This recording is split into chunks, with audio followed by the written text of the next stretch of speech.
guys. My intro didn't play. What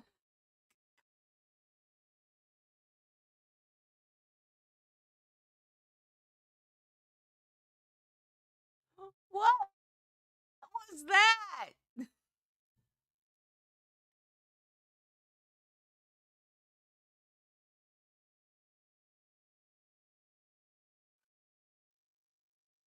I'm gonna go back to bed. My laptop's freaking out.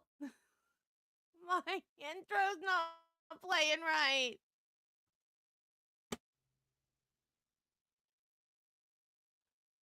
What's happening?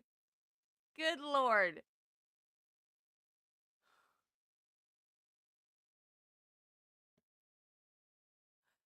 Good morning, everybody. My name's Debbie. Welcome to my channel. We are on part 97 of the Phil Spector trial from 2007. We are on the home stretch. This is the cervical case of the defense. And we get to listen to the lovely forensic pathologist, Werner Spitz again. This man. What is my computer doing? Thank you.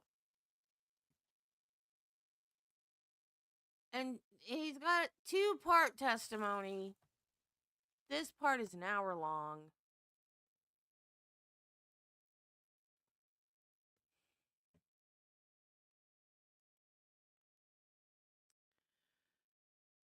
After this, we will be going to the closing arguments. I think the charging conference and the closing arguments from the shot 5 times assault trial. And we are going to be on verdict watch in 2 trials at the same time, which is a first for this channel.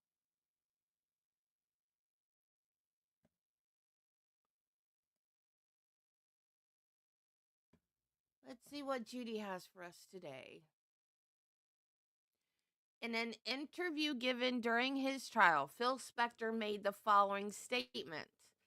I have devils inside that fight me. Well, don't we all?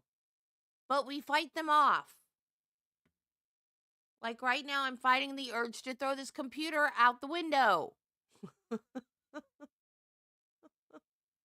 Along with the laptop. The jurors and alternates are now present. Ms. Kenny, rejoin us. Thank you. all right.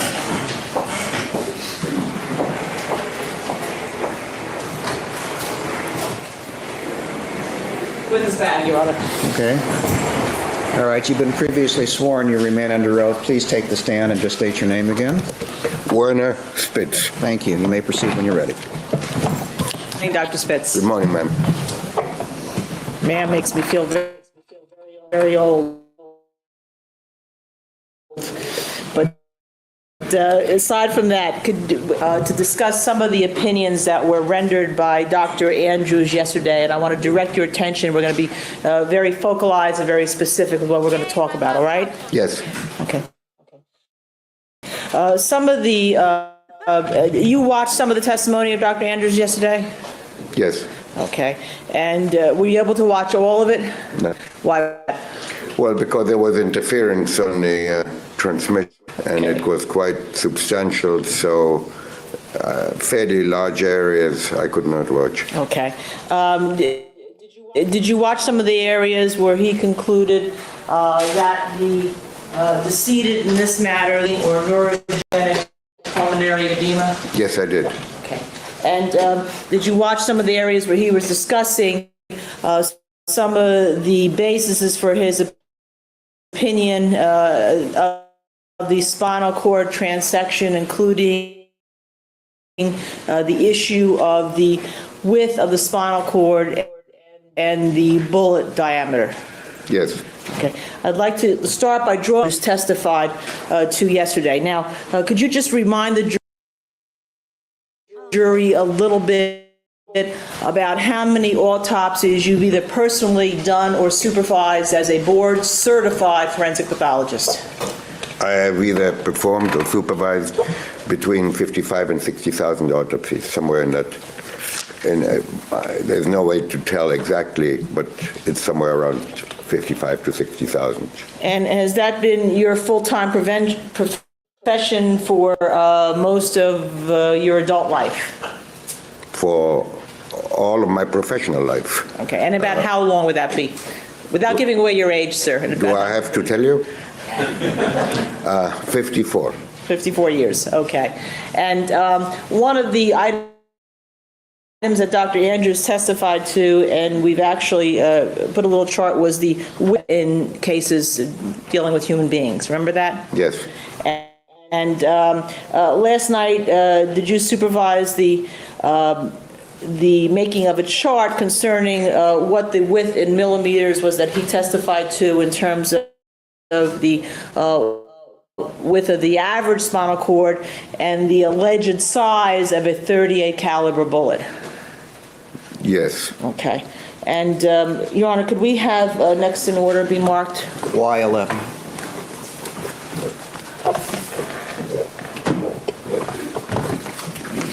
Jennifer?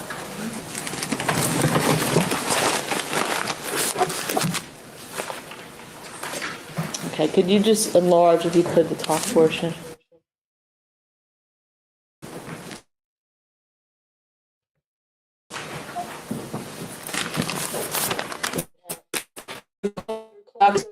Person, he was 10.4 millimeters, correct? Yes. Okay. Now, in the autopsy protocol done of the decedent in this case, was there an actual ruler placed in the at the spinal cord at the location of the injury to determine how large that spinal cord was? Yes. And did you use that photograph from the protocol of the coroner's office to actually measure the spinal cord at the location or just below the location of severance in this case? Yes.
Hey, Jennifer, are you sure there's no throwing of tech and streaming? Are you sure, Judy?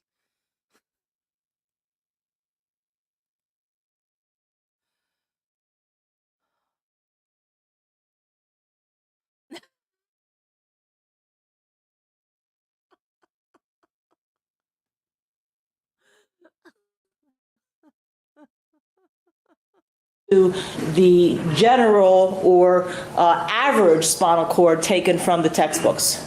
Well, this spinal cord measured 5/8 of an inch. Okay, and that converted into millimeters as we have up on the chart here, 15.875 millimeters? That's correct. Okay. With the idea that there are 25 millimeters or 2.5 centimeters in an inch. Okay. And Dr. Andrews also indicated that he converted by using charts a 38 caliber bullet, which he indicated was about 38ths of an inch, and then converted it over to millimeters. You remember that? Before we get to that, recall that he has converted millimeters. Yes, Okay. that is not the diameter of a 38 caliber bullet, or a .38 caliber bullet. Okay, and in your many autopsies and writing the chapter in your books about gunshot wounds, you've had experience with the measurements of 38 caliber bullets? Yes. And are they set by an organization in terms of standards of how they all have to be formulated and produced, manufactured? Yes. Okay, and do you measure the bullet by the length, width, end, or do you measure the bore? You measure the bore. And the bore is the bottom part, which is of the bullet?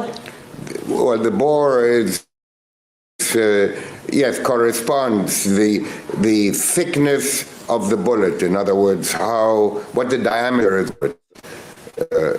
is significant, because that into the into the bore of the gun, into the muzzle, go through the muzzle of the gun. Okay, and in fact, what is the actual diameter of the bullet as opposed to .38 of an inch of a 38 special Colt caliber? Point Into millimeters. 8.8. Okay, and therefore, when Dr. Andrews testified that the neuron paths that could have been left alone and wrecked. I didn't understand the When he question. testified that the difference between the caliber of the bullet and the spinal cord was less than 1 millimeter, was that correct? I'm not making myself clear. I'm rusty. No, When he testified that there was a difference between the size of the bullet and the spinal cord? yes. Yes. Do you remember what that was? I think he said 1 millimeter. Right. And was that correct based on the actual size of the spinal cord in this case and the actual size of the bullet diameter? No. Okay. Now, the neurons that are transmitted, or the axon nerves that go down, are we talking about big things or little things? We're talking about very little things. We're talking about nerve cells that send hair-like extensions.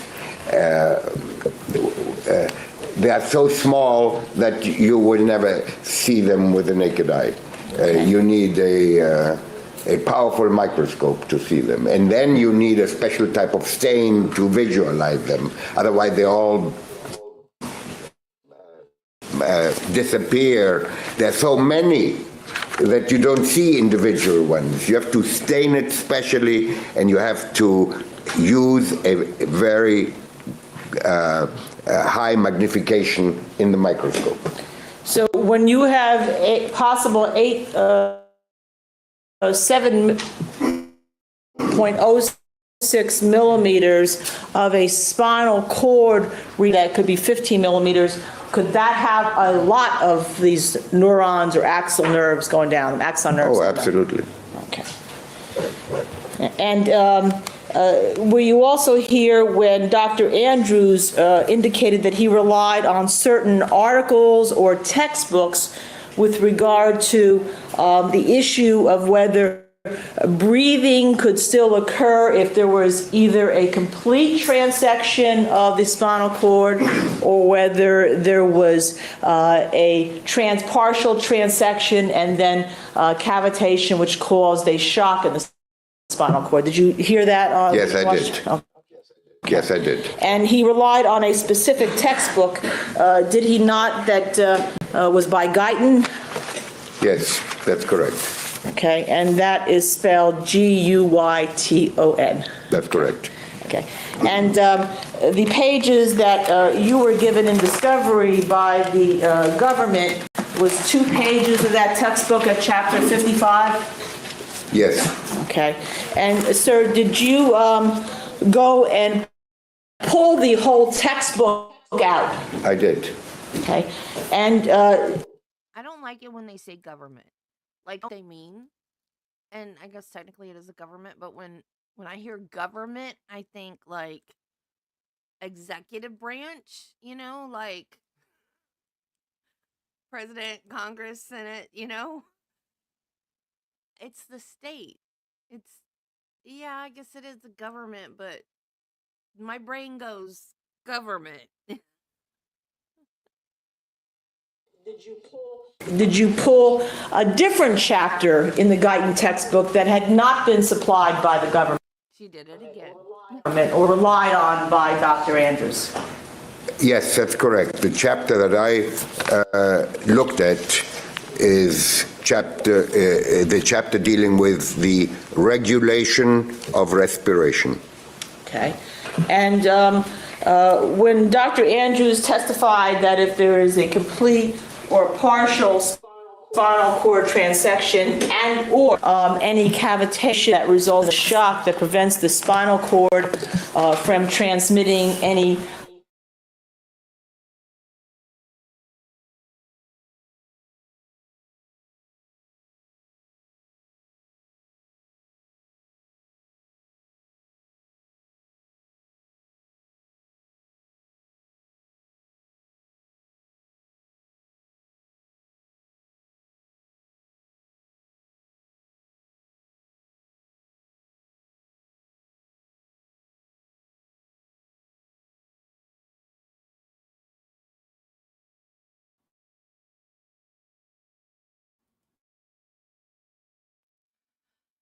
Stupid StreamYard muted me again.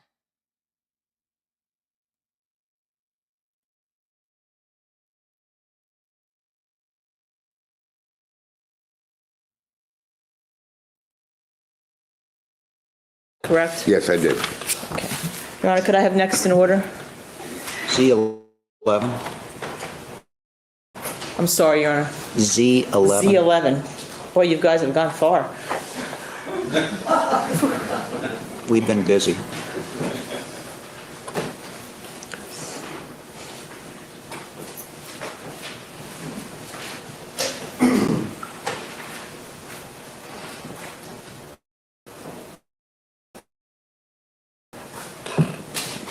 Could you explain to this jury is that not transmitted through the spinal cord as reflected in the same textbook relied on by Dr. Andrews?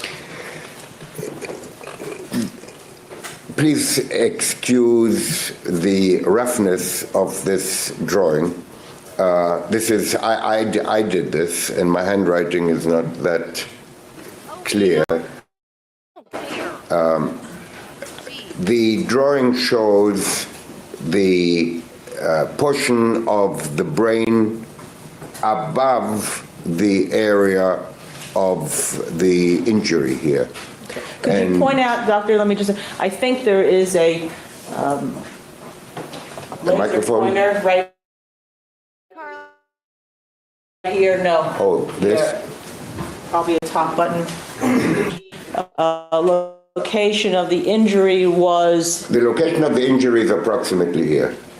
okay, pointing to about an inch up on that. Below, what I'm trying to say is that it is below this area here. Now, let me just stop you. What is that area there that is a drawing from, that you recreated from the textbook of Mr. Guyton that Dr. Andrews only supplied 2 pages of? This area is like a ball, actually, and it is called the pons, or also translated into English, the bridge, but it's commonly known scientifically as the pons. This area here is a swelling in below the pons, and it is called the medulla. What is the medulla? That's part of the brain? Part of the brain. Okay. It's the bottom part of the brain. It is the part of the brain which includes, and let me just say this, that this is called, this area here is called the fourth ventricle. And in the floor of the fourth ventricle sit these areas that have a lot to do with respiration, heartbeat, and other vital functions are located in the floor of the fourth ventricle. And the fourth ventricle is also part of the brain. The part of the brain. Right. Okay. Go on. Explain Spinal cord starts below the medulla. So somewhere around here, that would be spinal cord. And here there's some kind of, supposed to be looking like a butterfly, that is the gray matter of the spinal cord, because it's supposed to be cut off there. That's where I cut it off for the purpose of my drawing. Okay. And this basic rhythm of the respiratory centers here in the medulla, if the spinal cord is either transected or partially transected, does a person still reflexively breathe for a few minutes, a few seconds, one beat, whatever? The areas that govern respiration are the pneumotaxic area in the pons. What's pneumotaxic mean? Means the motor. Okay, thank you. Area that governs the inspiration, that means the taking in of air, is located in the medulla. The expiratory center, the one that exhales, that puts out the air, is located adjacent to the inspiratory center, also in the medulla. And the I'm sorry. inspiratory center generates or has a lot of fibers that go into the vagus nerve. Okay. Now, let's just stop. What is the vagus nerve and where is it? The vagus nerve has several origins, one of which is because it carries a lot of impulses from different parts of the brain, but it takes an origin from the inspiratory center in the medulla. And it comes out of the vertebral column through little holes, and it runs in the soft tissues of the chest. And it goes to the lungs, and it goes to the heart, and it goes other places. Is there a survival mode that the body goes in with regard to this expiratory and inspiratory area if the spinal cord is damaged in some way? According to this book, if this very area, which is really above the area of injury here, significantly above, but according to Guyton, if this area is damaged,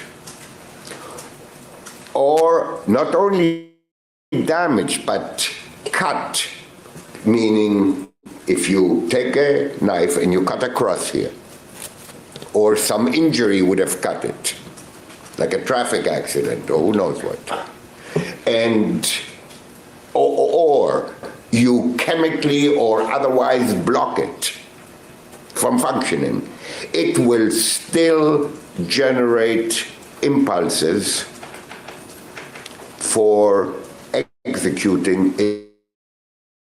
its function, And, to produce its function. And let me tell you why that is. Well, let me just ask you before you do that, those impulses go from the vagus nerve to the centers of representation and bypass the spinal cord? Those have nothing anymore to do with the spinal cord. Those go from here in the vagus nerve and also in the pharyngeal, I'm not even going to try to pronounce that one again. glossopharyngeal, Could you spell that? GLO, let me see. I'm not very good at spelling.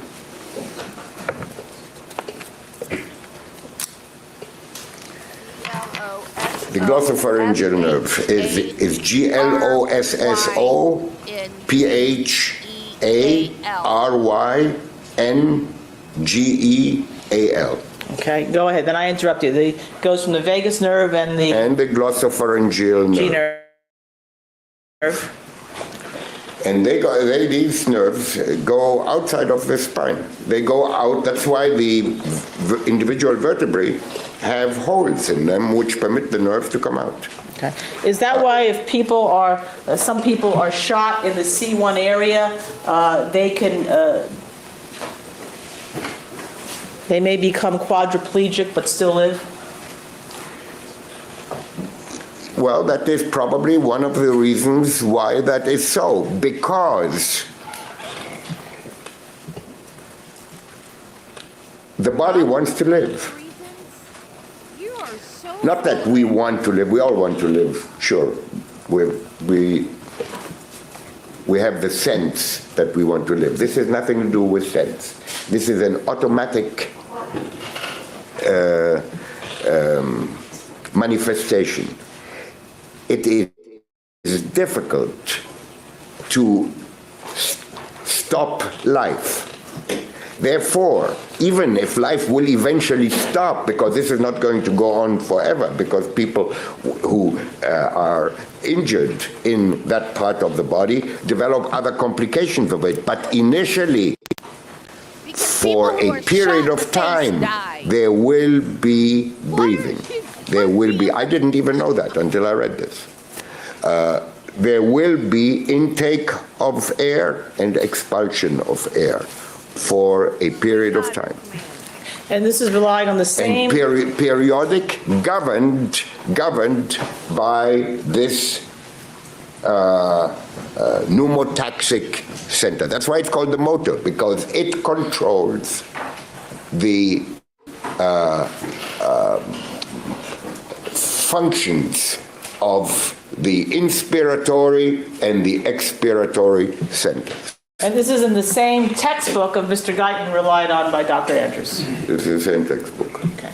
And that would account for why someone can take what is generally called the reflexive or agonal breath even after they have been mortally wounded. This is more than agonal breathing. If you read this chapter, in the very beginning of this chapter, it tells you, in fact, it tells you how many seconds the two respiratory centers are going to function and at what intervals they're going to enter into this their functioning capacity, and what and how the pneumotaxic center controls that activity. Now, you also heard Dr. Andrews that he testified that he came to his opinions and then looked at some lung slides that were taken as part of the protocol of the coroner's office, as is done in every autopsy, correct? Yes. And you also looked at what are called recuts of those slides, correct? Yes. Did you take a photo micrograph of some of the slides of the lungs that you could talk to the jury about when we discuss why the autopsy supports the several breaths taken by Ms. Clarkson, okay? I did. Okay. And in fact, when you looked to determine whether or not there was maybe 1 or 2 or 3 or 4 or 5. And I still don't understand, how does this prove whether she did it to herself or he did it to her? I still don't get how all of this anatomy and physiology talk explains that. Are they going to tie it together and bring it home? I don't understand.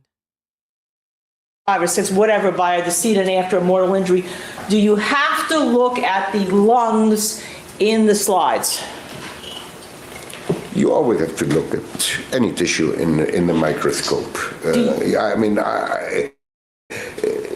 There is no autopsy where you say, well, right from the get-go, you don't need microscopic slides. What a pathologist should be doing, and what was done correctly in this case, is tissue is put in a bottle.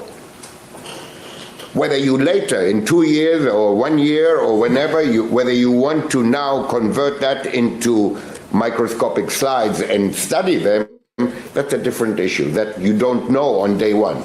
Maybe it will develop and maybe it won't develop, that you need them. Okay. So in this case, it developed. Dr. Spitz, do you know how to give a simple answer? Can you just give like 1 or 2 words? Yes. That's how it should be done. Why do you have to give so many words? English is your second language. Wouldn't it be easier on you if you gave shorter answers with simpler words? I do too, Judy. That is exactly what I think he does. I think he wants to hear himself talk. I really do. Good Lord.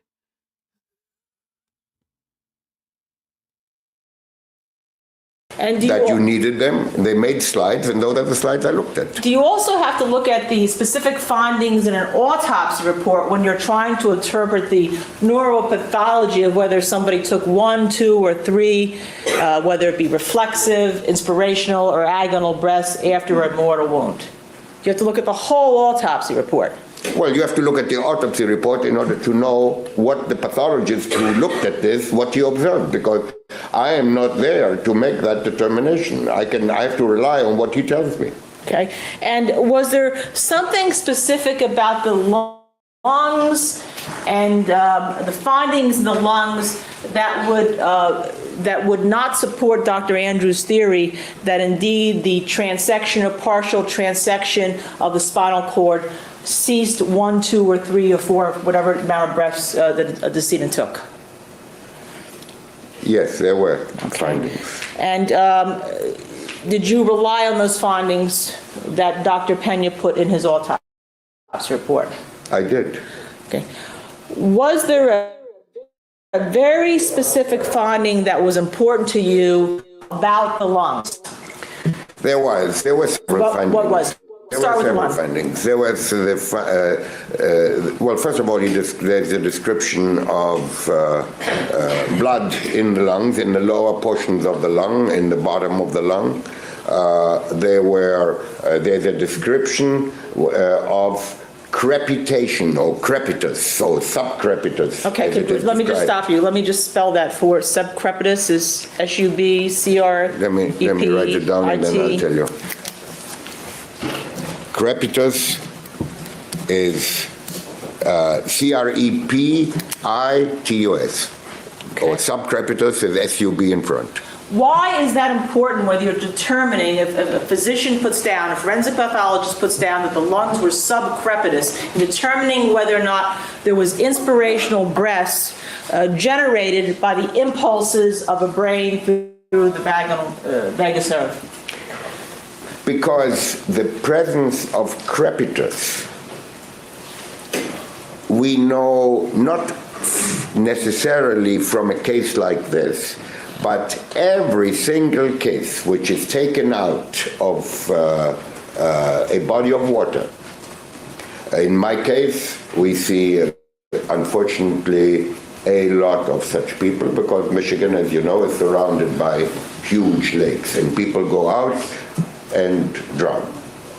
And some drown, most don't, of course, but those who do drown are subjected to autopsy invariably, because when people drown, it is a hostile environment out there, and we need to find out whether there were injuries. Maybe somebody dropped him in the water after they shot him in the head, or who knows. So maybe he hit his head against a cliff, and we need to know that. So we do autopsies on these people. And invariably, there is, when people drown, a lot of water that enters into the lungs. Really? And if they are alive at the time, they will... Really? When people drown, there's water in their lungs? Really? Are you sure? I didn't know that. Oh my God. Inhale air as they come up, fighting to stay afloat, and water when they go under and inhale. So there is a mixture of air and blood and water in the lungs. When I describe, or any pathologist that describes a drowning victim, will describe crepitus in the lung. Why? What is crepitus? What is crepitus? Okay, crepitus is something that when you touch the lung and hold it, squeeze it a little bit, just in order to get a feel of it. Don't squeeze it brutally, but you squeeze it somewhat. It makes this sound.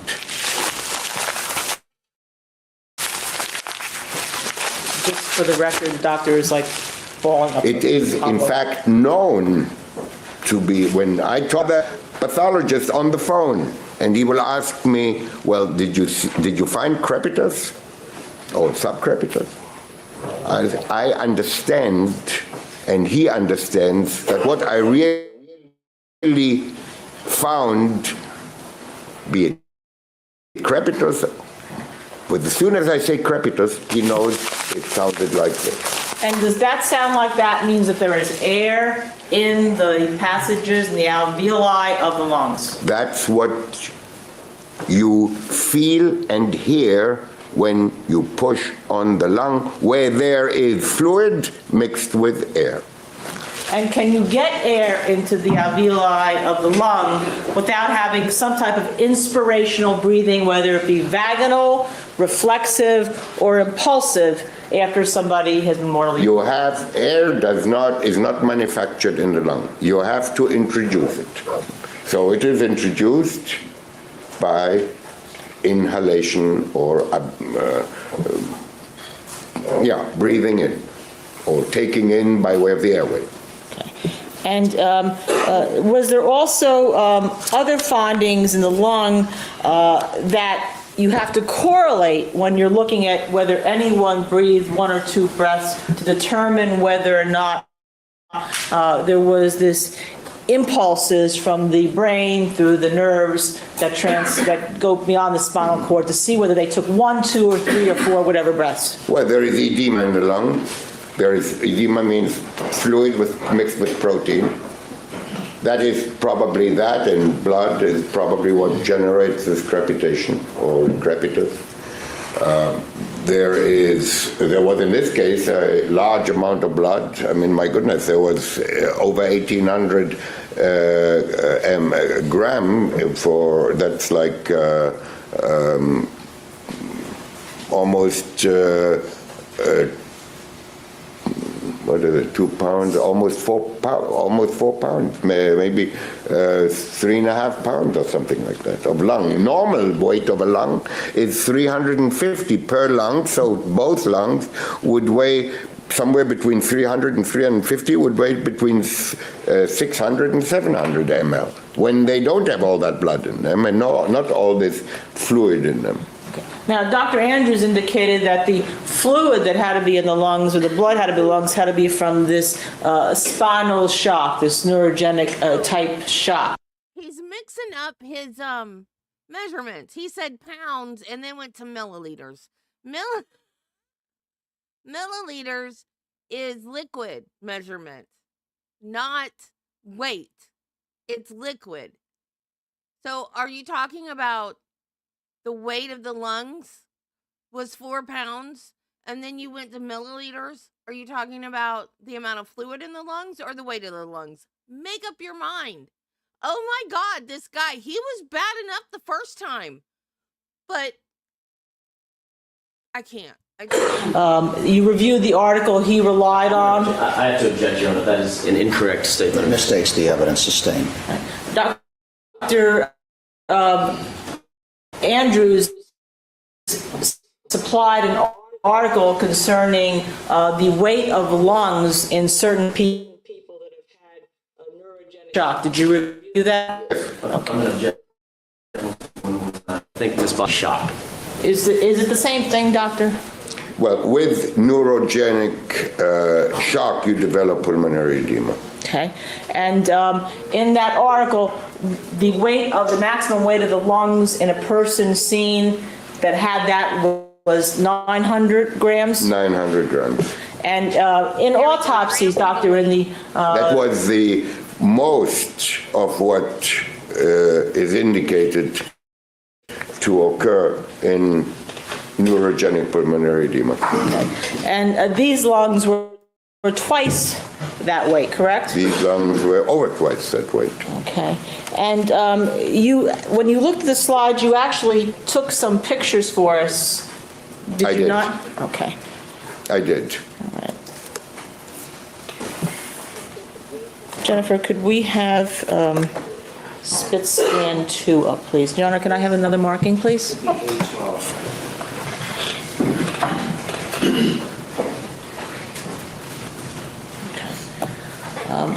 What is this that we are looking at right here? You are looking at a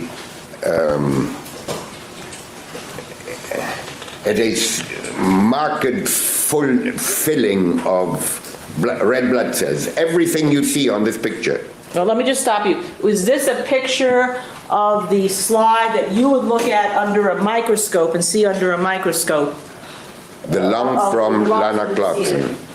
This was represented to me to be a slide from tissue kept at from the lung from the deceased Lana Clarkson from the Los Angeles coroner's office. So you take what would be like a little, this type of tissue and you photograph it under I photographed it, yes. I photographed that, 2 days ago? I don't remember. Yeah, something like 2 days ago. Okay. All right. Now that we know this is from these slides. By the way, did the tissue samples that you got from the coroner's office on the recut slides, did they delineate whether the slides were from the left or the right lung or both? No. No, they do not have, as far as I can remember anyway, there's no description on the slide as to where in the lung or which lung it is that this slide was prepared from. When you looked at the autopsy report of Dr. Pena, did he indicate he took representative samples of the lung? Yes. And why is it important that for you, in coming to conclusions, that he took representative samples? Well, first of all, we always take areas. What does that mean? We want to take an area that represents the whole, not some border manifestation, but we want to be sure that what we are looking at eliminates the need for looking at a vast number of slides, because it's a waste of time to do that. And it costs money to do that. It's not necessary to do that. If you take a slide from an area, if you take a piece of tissue from an area that is quote unquote representative, it's meaning that it represents the whole. Okay. And this slide that you took the picture of, was that under 400 magnification? This is a 400 times magnification. Why was it important at the slide here? Well, I looked at it in lower magnification to begin with, and then I took it at high magnification. Why I took it at high magnification? You know, that's kind of a pathologist's impulse. if you see it at low magnification, you want to see it at high magnification to make sure that that's what it is. Then you see cell structure. Then you see that these are all red blood cells. Okay, so you can see at 400 magnification.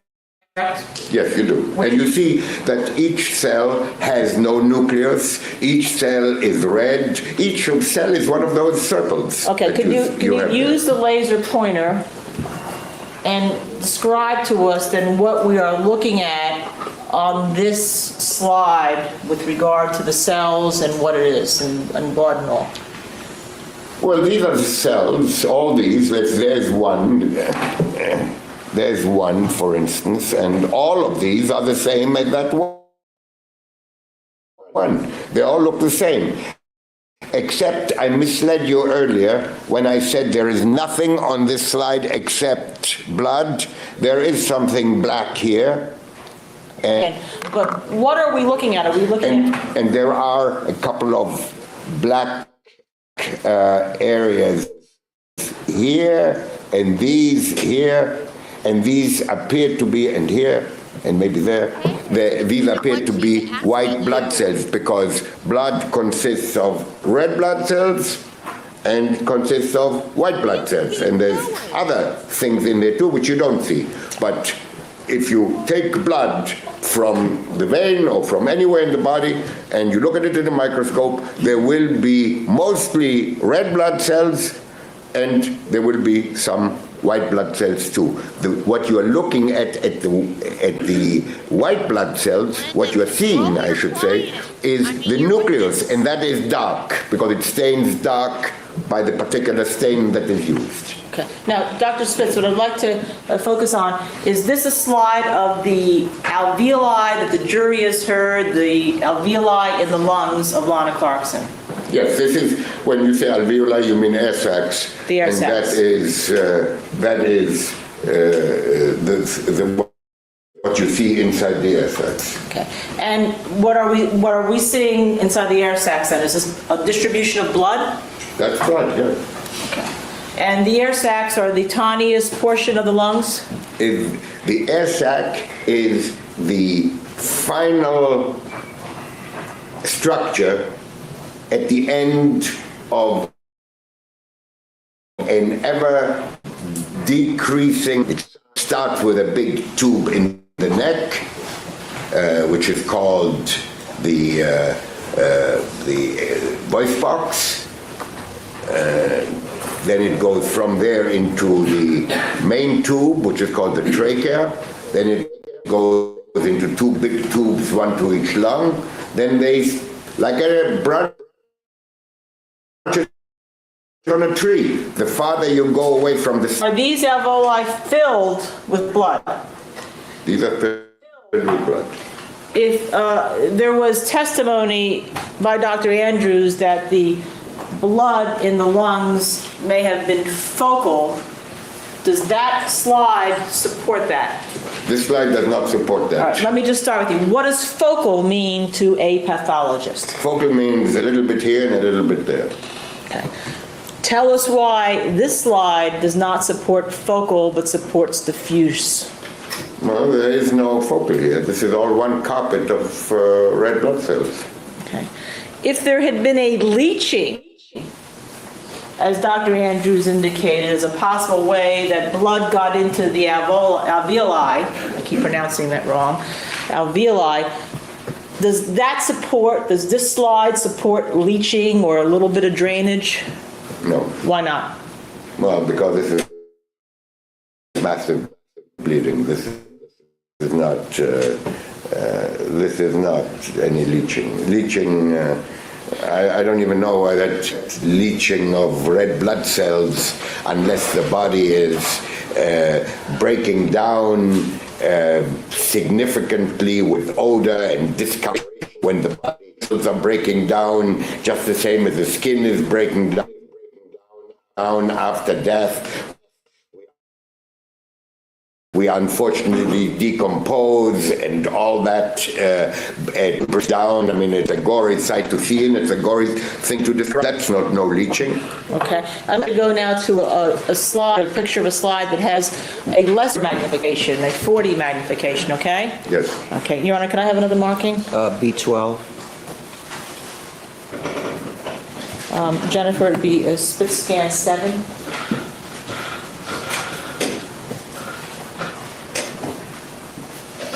Okay. Is this a picture of a portion of the same slide, only at a much reduced magnification of 40? This is 40 times, yes. Okay. And Now, here, if there were leaching, would you see it? Would you see it on the overall picture here? let me just say, this is no leaching. This cannot be leaching. This is, I don't know what Dr. Andrews said because I didn't hear everything, but I cannot imagine that he called this leaching. Okay. And would you just explain to the jurors what we're seeing at the much reduced magnification here at this point? Which you've already confirmed this is blood by the 400 magnification, right? You've this already, is just... Dr. Smith, let me just say, you already confirmed that this is blood by putting it under 400 magnification, correct? Yes. This is a larger area. You can see that if you look at it a few seconds, you can see that the blood is arranged in circles.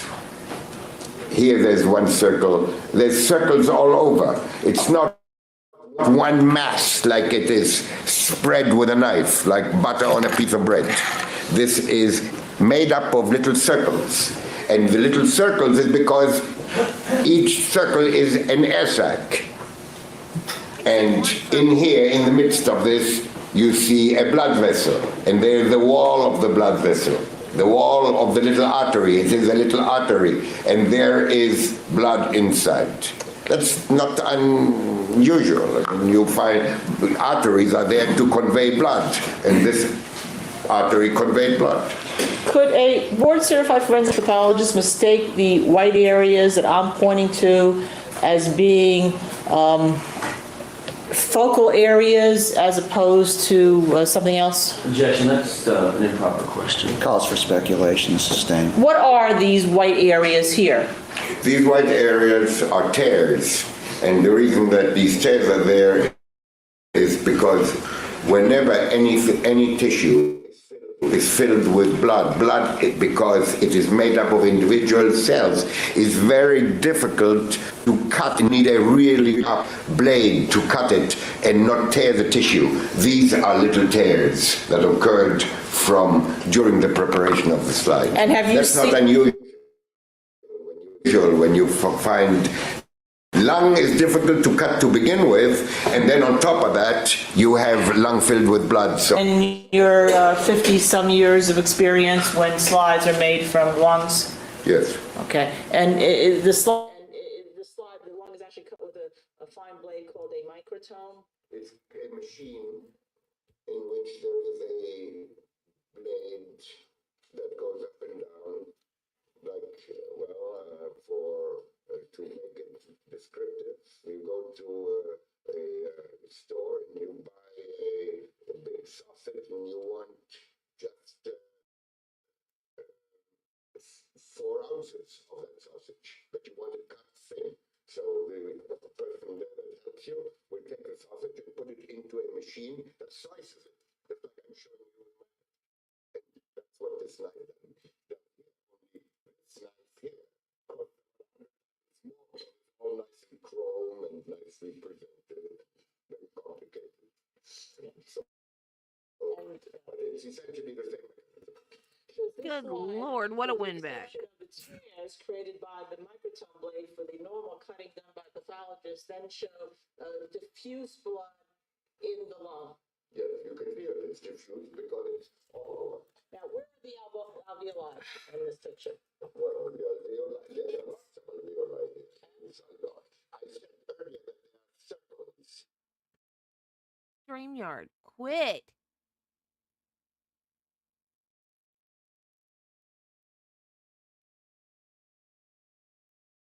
Quit taking away my audio.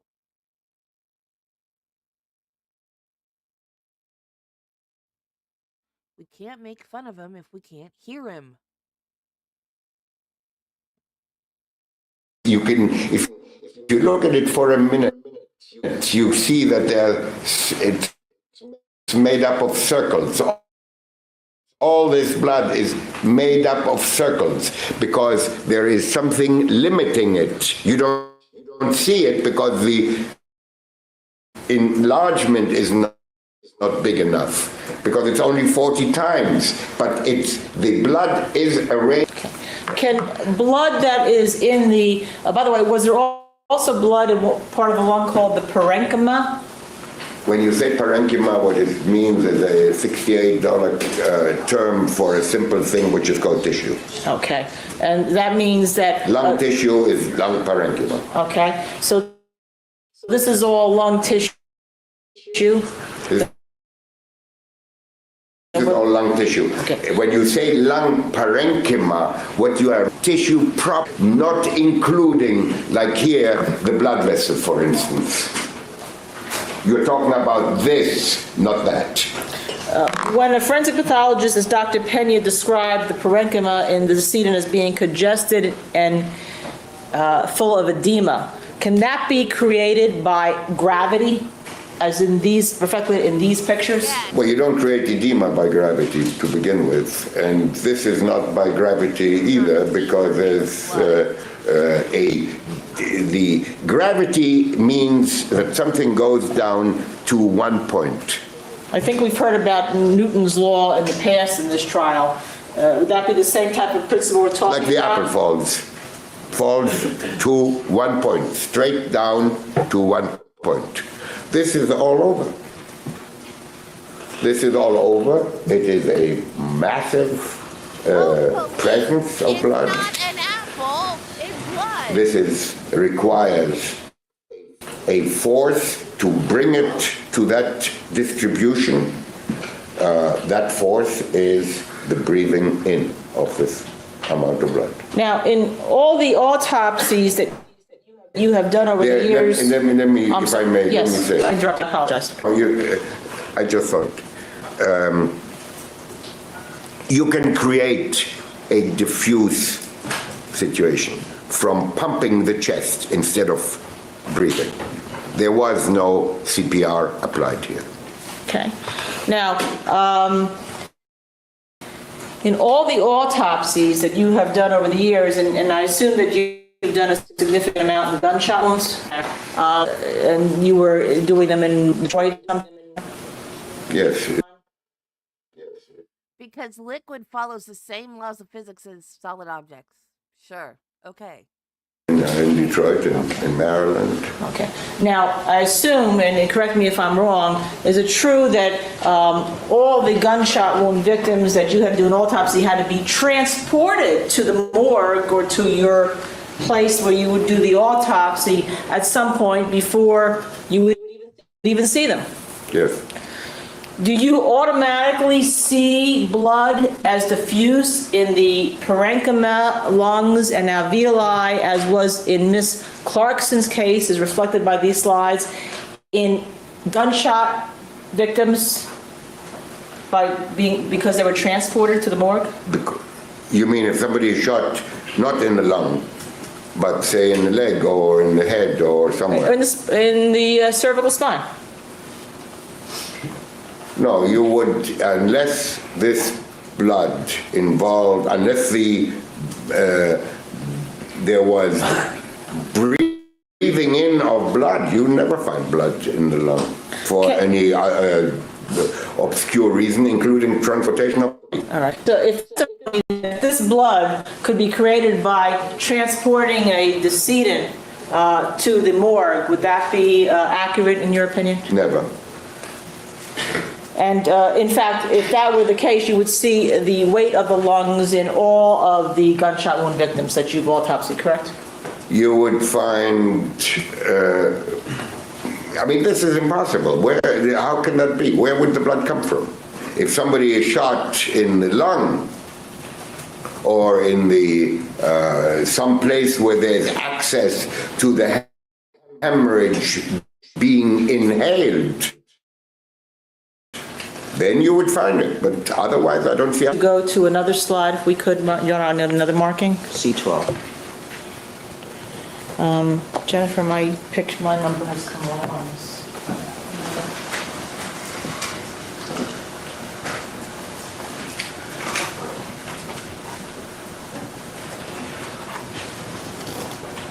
Okay. Now, this is another view of the lungs that you took at a different magnification. Yes, this is a 40 Okay. magnification, So- and what you SX. So we're going backwards. We're Yes. going backwards in magnification here. Well, Now, these are the SX, there is an SX. Now imagine when this is filled with blood, the walls will be pushed out, especially since the blood came in under pressure because the breathing process filled and filled and filled it. So all these are empty, or except for a few little red blood cells in here, but not many in here, not enough to distend this, to make it round. There's another one, there is another one, there is another one, there is another one, there is one. And then there are these tears that I was talking about. These are tears. This one here is an S-sac that the wall is torn by the knife when this was prepared. There is a tear too. We look beyond that. When we look at these slides, a pathologist does not even describe it, doesn't even see it, doesn't worry about it, because we all know this is done by the technician when he moved the knife. Okay. And is this a close-up of the alveoli itself? These are SX, alveoli. These are the actual alveoli that are reflected in the previous pictures we discussed. That's correct. Okay. And does the alveoli, just taking the picture of the alveoli as opposed to the lung tissue, show blood in the alveoli in this situation? Well, here there are only a few scattered red blood cells. This is taken from a totally different part of the slide. Okay.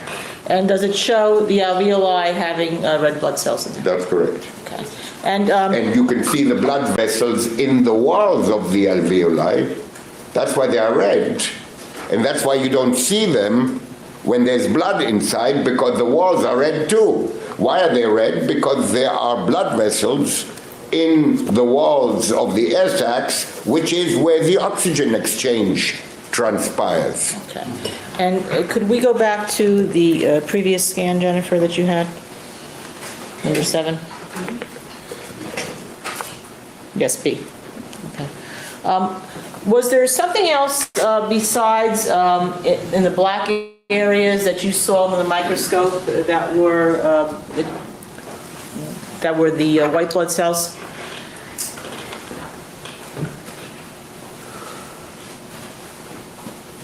Yeah, there's some blood. This is not the same slide. I don't see the black area in this slide. But there is a black area here.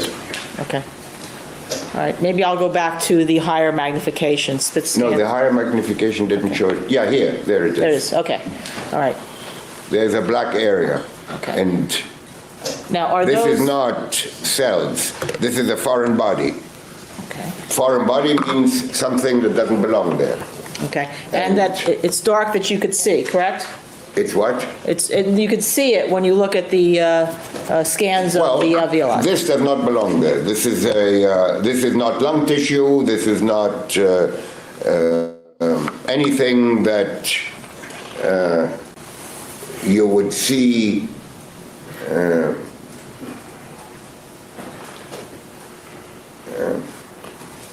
Unless it was introduced by some other means. Okay, and did you read the autopsy report and notice anything regarding gunshot residue that was seen in the throat of Ms. Clarkson? Yes, I did. Okay, and can you actually, when somebody is a gunshot victim or a gunshot person, can you actually see some gunshot residue? And is gunshot residue some of it visible to the naked eye?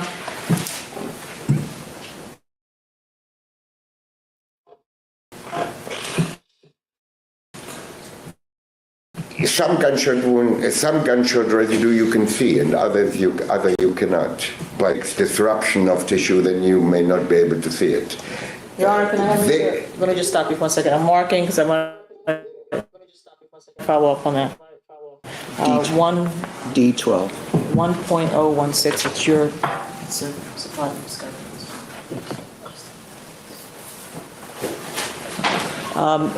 We represent to Dr. Spitz, this is something that the government supplied in discovery test patterns from, this is a 1 inch away, Smith and Wesson. Is what the jury's seeing there, is that kind of, that discoloration, gunshot residue that was visible to the naked eye? This is gunshot residue, Okay. but on the tissue, you may not be able to see it as clearly as on white paper. Okay. Now, This is, you can see here that there is a gray discoloration, and you see some black discoloration, you see some dots. There you go. And the black discoloration is soot from incomplete combustion of the flame that comes out of the muzzle of the gun at 1 inch, and this gray is soot, and then the little dots here that you see, those are gunpowder particles. okay. Now, can we go back to the slide, Spitz scan 2, please? Thank you. All right. Can you rule out the fact that the black items in the alveoli is gunshot residue? I would not say that I can rule out. I would say that within a reasonable degree of probability, because of its location, that this black stuff that you're looking at is gunpowder. I'd object, that calls for speculation based on the way the answer is given. Well, Probabilities. Are you doing that based upon your experience as a pathologist? Are you offering that opinion, or are you just sort of guessing? I need to know which it is. Your Honor, may I answer with more than just yes or no? Yes. First, my answer is it's based on my experience that I've seen it before. But second also is that the alternative is that this is pollutant inhalation, like in smokers or somebody like that. But when that happens, the black is inside of lymph channels. And this is not the lymph channel here. All right, thank you. The objection is overruled. Thank you. And can that gunshot in there anyway, but some kind of inhalation or expiration? Inhalation, I guess. I think that it came in there by inhalation with the blood. Okay. Now, in addition to the weight of the lungs, the distribution of the blood, your opinion that this is gunshot residue, was there something concerning the distribution of brown liquid in the stomach that also supports your feeling, your opinions, that Dr. Andrews was incorrect when he indicated that Ms. Clarkson could not have taken either alcohol. Well, let me back up for a minute. You can breathe through your mouth. You can breathe through your nose, closing your mouth. Why? Because in the back, in the throat area, the part of the, some of the air some of the material that you inhale goes down into the lung, and some of it goes down into the stomach, and when you eat, it can go into the lung.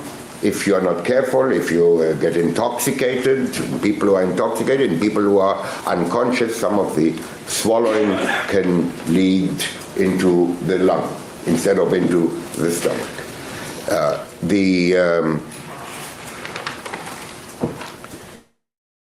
In this case, there was 180, that is 6 ounces of fluid, brown fluid, in the stomach. There was no blood described in the stomach.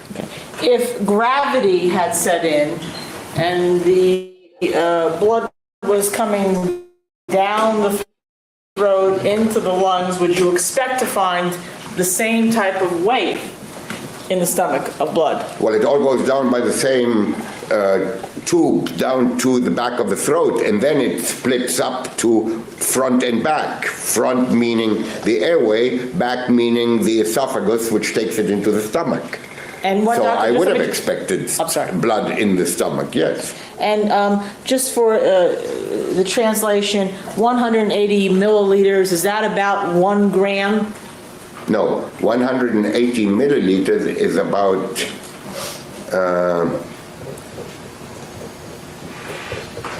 18 grams. 180, it's about 180 grams. 1 gram is 1 ml, Okay. approximately. Okay. And you didn't find any recommendation in the autopsy report that there was blood in the stomach? No, there's no evidence of blood in the stomach. Now, there's some indication in one of the articles that Dr. Andrews supplied to you, not by a forensic pathologist, but that sometimes live patients after death had barium in the alveoli. Remember reading that article? In what way? Sorry. Live patients after death, dead patients after death. The barium was put in after the. They died. I'm a little rusty, as I said. Sustained, basically. Okay. And you looked at an article that had pictures attached to it, correct? Yes. And one of those pictures we've had, you have this, Jennifer? Thank you. You already know the marking? That would be E12.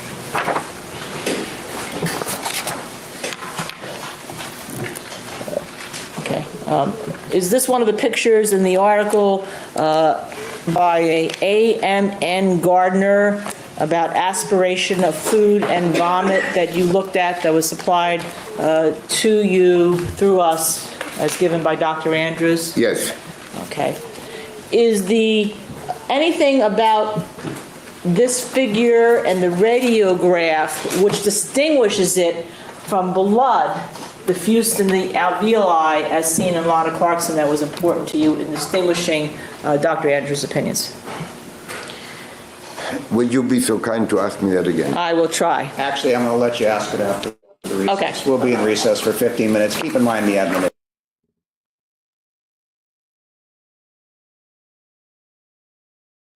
Okay. That is all we are going to do on Phil Spector this morning. We will be back with more Warner Spitz. Yay! Tomorrow morning. I apologize for all of the pauses. I'm not a lawyer, so I can't help you guys with the legal stuff. However, I am a nurse. So, oh, he did say pew pew? I didn't hear him say pew pew. Why in the world would he say that in 2007 in a courtroom? I didn't hear him say that. Anyway, so I'm a nurse, so when they talk about medical stuff, I get it, and that's the part that I can dissect for you guys, unlike lawyers that can dissect the legal stuff for you. So that's why you get more pauses when we talk about medical stuff. I think he's incorrect. I think certainly the reason why she had all of the blood in her lungs was from gravity. She was the pew pew was in her mouth. Yes, she was pew pewed in the mouth. So, blood, gunshot residue, all that stuff by gravity, because she was like this in the chair after the shot.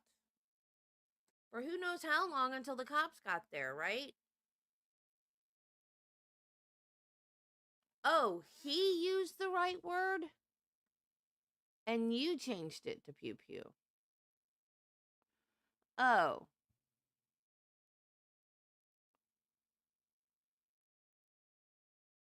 Okay. So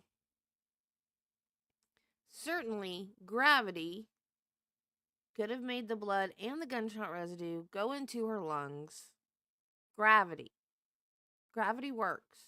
I am the poster child for gravity because I fall and I trip a lot. Gravity works, y'all.